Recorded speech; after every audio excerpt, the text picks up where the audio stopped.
बिस्मिल्लाहिर्रहमानिर्रहीम, अस्सलाम वालेकुम। मेरा नाम मोहम्मद कमाल है और मैं एक लीगल एडवाइज़र हूँ। उम्मीद है आप खैरियत से होंगे। आज हमारी जो वीडियो का मौजू है वो दरअसल कोरिया इमिग्रेशन की अपडेट है। ऐसे लोगों के लिए जिनके पास काफ़ी पैसा है और वो किसी तरक्की याफ्ता ममालिक में सेटल होना चाहते हैं, ऐसे लोगों के लिए कोरिया इमिग्रेशन की ऑफ़र है।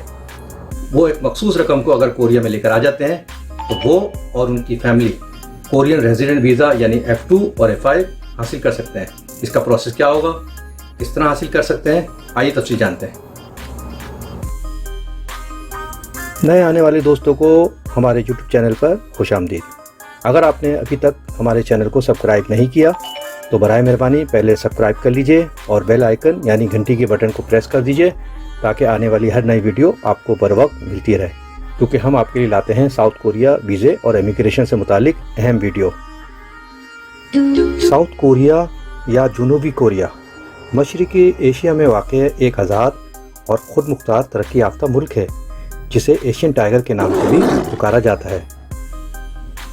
इसकी तरक्की की वजह से दुनिया भर से लोग यहाँ आकर क़याम पज़ीर होते जा रहे हैं, जिनमें दिन ब दिन इजाफ़ा होता जा रहा है, जिनमें खुसूसन business visa, work permit visa, student visa, marriage visa, resident visa और रेफ्यूजी वीज़ा वगैरह शामिल हैं।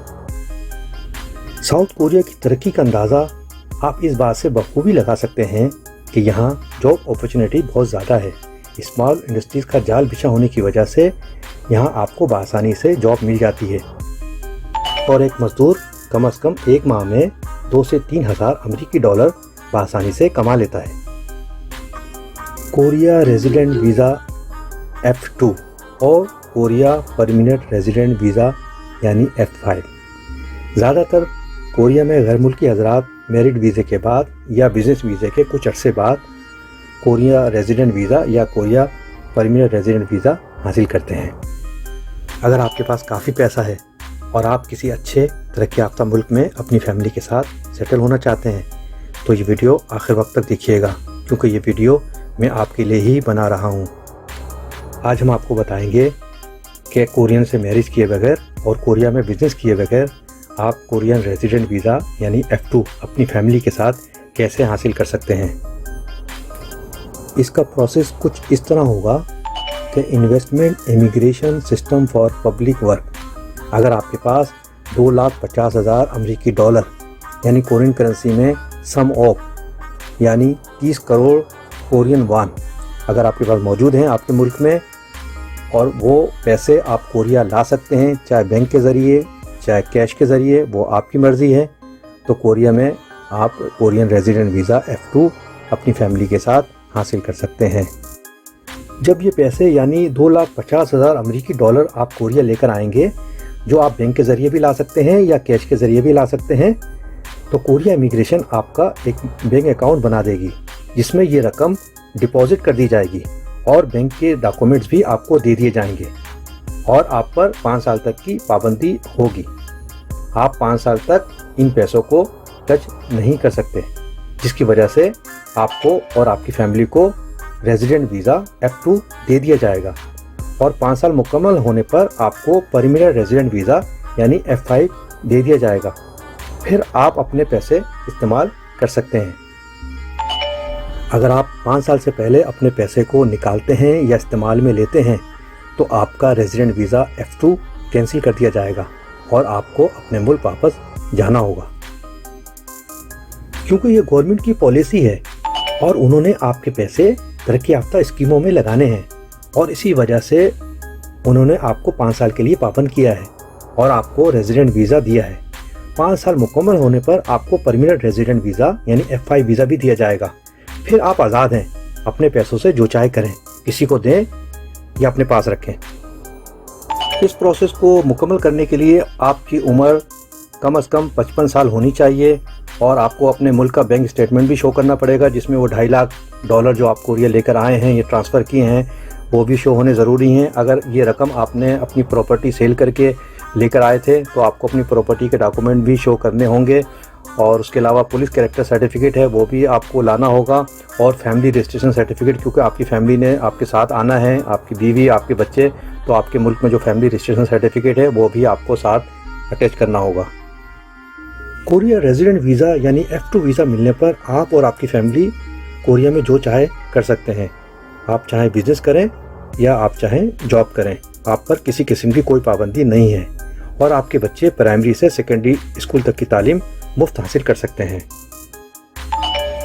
दूसरा option, investment immigration system for public work. इसके तहत अगर आपके पास 4,16,000 अमेरिकी डॉलर है, यानी कोरियन करेंसी में OO, जिसको 50 करोड़ वान भी कहते हैं, अगर इतनी रकम आपके पास है और आप कोरिया इतनी रकम लेकर आ सकते हैं तो आप और आपकी फैमिली भी कोरिया रेजिडेंट वीज़ा F2 हासिल कर सकते हैं। जब ये रकम यानी 4,16,000 समथिंग अमेरिकी डॉलर जब आप कोरिया लेकर आएंगे तो आप बैंक के ज़रिए भी ला सकते हैं या कैश के ज़रिए भी ला सकते हैं, इसमें भी कोई पाबंदी नहीं है, आपकी मर्ज़ी है। तो कोरिया इमिग्रेशन आपका अकाउंट बनाकर ये रकम उसमें डिपॉजिट कर देगी और बैंक के डॉक्यूमेंट्स आपको दे दिए जाएंगे और आप पर भी 5 साल तक की पाबंदी आयद होगी।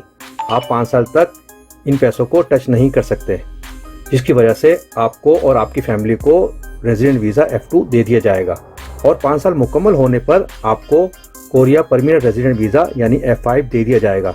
उसके बाद आप अपने पैसे का इस्तेमाल कर सकते हैं। यहाँ आप सोच रहे होंगे कि जब 2,50,000 अमेरिकी डॉलर लाने पर फैमिली के साथ रेजिडेंट वीज़ा यानी F2 वीज़ा मिल सकता है तो 4,16,000 जो बहुत बड़ी रकम है ये क्यों लाएं, इसकी क्या वजह है? तो मेरे भाई 2,50,000 अमेरिकी डॉलर लाने पर आपकी उम्र कम से कम 55 साल होनी चाहिए, यानी इससे कम आपकी उम्र ना हो। 55 साल से ज़्यादा हो सकती है, 55 साल से कम आपकी उम्र होगी तो आप ये ऑप्शन यूज़ नहीं कर सकते। और दूसरी बात, आप अपने मुल्क का बैंक स्टेटमेंट भी आपको शो करना पड़ेगा, जिसमें आपको दिखाना होगा कि ये 2.5 लाख डॉलर आपके पास थे, या अगर आपने ये प्रॉपर्टी बेची है तो प्रॉपर्टी के डॉक्यूमेंट भी आपको शो करने पड़ेंगे। यानी कि कोरिया में आपको ये शो करना पड़ेगा कि ये 2.5 लाख डॉलर जो आप लेकर आए हैं ये आपके अपने हैं, तभी आपको और आपकी फैमिली को रेजिडेंट वीज़ा F2 दिया जाएगा।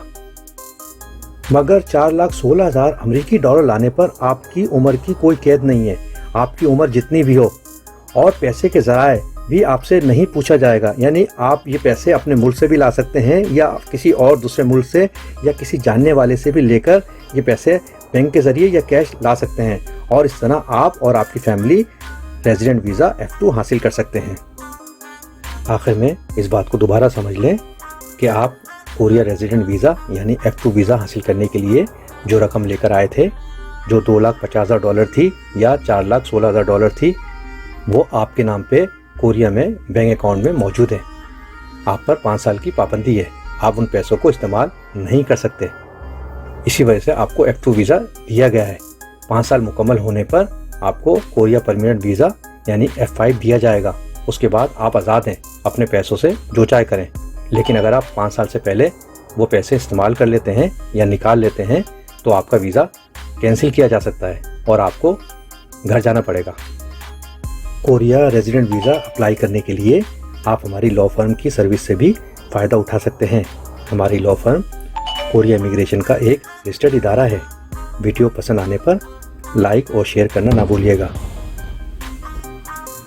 उम्मीद है आपको कोरिया रेजिडेंट वीज़ा यानी F2 और F5 हासिल करने के बारे में तमाम मालूमात हासिल हो गई होगी।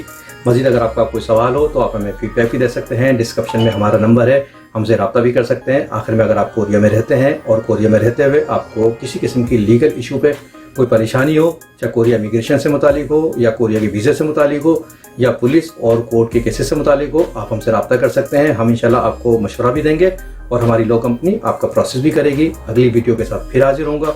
खुश रहें, अपना ख्याल रखें। अल्लाह निगहबान। खुदा हाफिज़।